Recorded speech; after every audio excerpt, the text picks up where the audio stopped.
Well 12th class students, next हमारा accounting treatment का topic रहेगा ट्रीटमेंट ऑन रिटायरमेंट और death of A partner. Well, मैं आपसे कह चुका हूँ, चाहे एडमिशन हो, चाहे रिटायरमेंट हो या डेथ हो, सबसे पहले रिवैल्यूएशन अकाउंट बनेगा जो नॉमिनल अकाउंट है, जिसके मैंने पहले भी कहा है डेबिट साइड में decrease in assets, increase in liabilities, credit side में increase in assets, decrease in liabilities. दोनों साइडों से जो भी प्रॉफिट या लॉस निकलेगा वो कैपिटल अकाउंट ऑफ पार्टनर्स में चला जाएगा। अगर तो प्रॉफिट है तो क्रेडिट साइड दिखाओ ओल्ड पार्टनर, यहाँ पे तो सारे ही ओल्ड होंगे, और अगर लॉस है तो डेबिट करो। अब गुडविल का जहां तक ताल्लुक है, जो आउटगोइंग पार्टनर है रिटायरमेंट में, यहाँ जो पार्टनर मर गया है, अगर डेथ ऑफ ए पार्टनर है तो उसको गुडविल क्रेडिट होगी, और जो कॉन्टिन्यूइंग पार्टनर्स हैं जो फर्म बाद में चलाएंगे उनको गुडविल डेबिट होगी। किस रेशो में? गेनिंग रेशो में। आप जानते हो gaining ratio new minus old ratio बनेगा।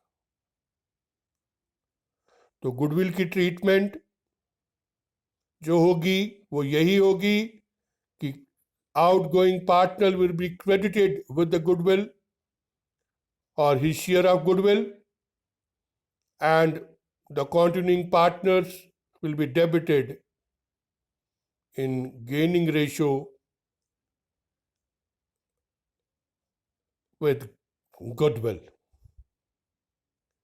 अब मेमोरेंडम रिवैल्यूएशन अकाउंट, ये भी एक अकाउंट है। कई बारी पार्टनर्स क्या कहते हैं, वो कहते हैं कि हम लायबिलिटीज या एसेट्स की वैल्यू सेम रखना चाहते हैं, बैलेंस शीट पुराना ही रहेगा, वो चेंज नहीं होगा, वैल्यू चेंज नहीं होंगी, तो उसके लिए मेमोरेंडम रिवैल्यूएशन अकाउंट बनता है।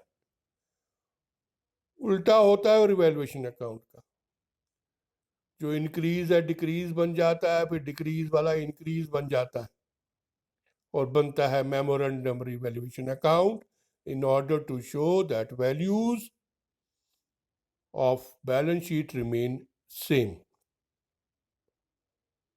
और वर्कर कॉम्पनसेशन फंड हो तो वो भी पार्टनर्स को क्रेडिट हो जाता है, और एज यूजुअल कोई रिजर्व हो तो पहले ही बता चुका हूँ वो भी क्रेडिट हो जाता है। एसेट्स अगर उसने लिए हैं तो वो डेबिट हो जाएंगे, लायबिलिटीज क्रेडिट हो जाएंगी।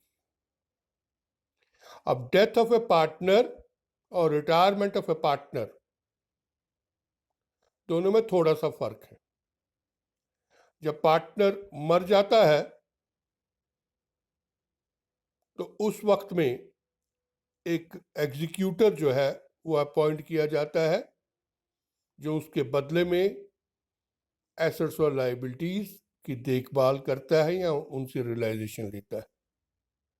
जबकि रिटायरमेंट में जब भी कैपिटल अकाउंट पार्टनर्स के बनते हैं तो उसके बाद जो पार्टनर आउटगोइंग होता है उसका हम लोन अकाउंट बनाते हैं, जो सेपरेटली बैलेंस शीट में दिखाते हैं, या उसके कैपिटल अकाउंट का बैलेंस लोन अकाउंट में डाल देते हैं। मगर डेथ ऑफ ए पार्टनर में जो कैपिटल का बैलेंस आता है वो एग्जीक्यूटर्स अकाउंट में डाल दिया जाता है, और बैलेंस शीट पे लायबिलिटी साइड में उसे अलग से दिखाया जाता है।